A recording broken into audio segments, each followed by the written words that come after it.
Magandang umaga, kumusta po? Narito po ulit ang update natin para sa lagay ng ating panahon. Ngayong umaga po ng November 24, 2024 na kung saan sa ngayon po ay nananatili na walang anumang sama ng panahon sa loob at labas po ng ating area of responsibility.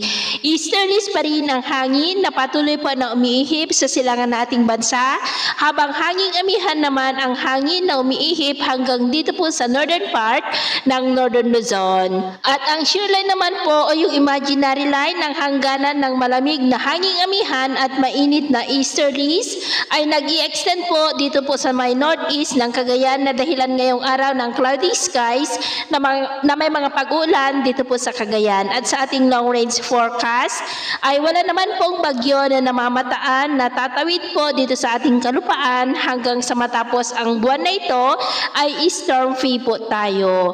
Pero hindi pa rin po inaalis ang posibilidad na may mga low pressure areas na mabubuo sa silangan ng ating bansa sa susunod na mga araw at ang development ng mayan ang ating babantayan. At sa lagay po ng ating panahon, ngayong madaling araw ay generally fair weather sa malaking bahagi ng ating bansa, pero dahil po sa amihan at shear line ay may mga pag-uulan po dito sa ilang bahagi ng Cagayan, Babuyan Islands at Batanes. At dahil naman sa easterlies ay may mga pag-uulan sa ilang bahagi po ng Infanta, Polillo Island, Lobo sa may Batangas, Jose Panganiban, Garchi Torena, Balaton, Calapan, Puerto Princesa, Escalante, Ubay, Leyte, Eastern Samar, Surigao Provinces, Mati at Basilan. At mamaya po ay sisikat naman ang araw sa malaking bahagi ng ating bansa, pero dahil sa amihan ay cloudy skies with isolated rains dito po sa ilang bahagi ng Cagayan, Babuyan Islands at Batanes.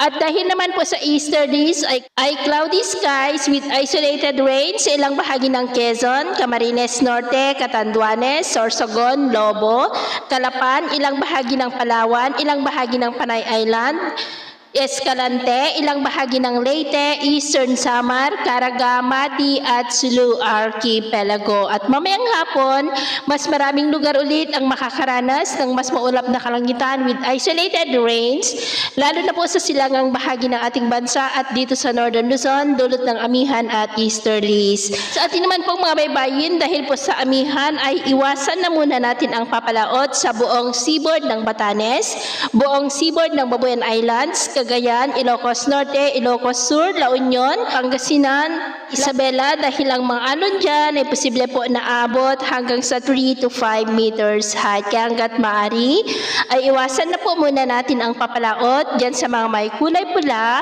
para po mas makaiwas sa mga sakunang pangkaragatan. So ito na latest update natin sa araw na ito. At ako po muli si James na nagsasabing sa kahit na ng pagsubok po na darating sa ating buhay, huwag na huwag po tayong mawawalan ng pag-asa. Thank you and God bless!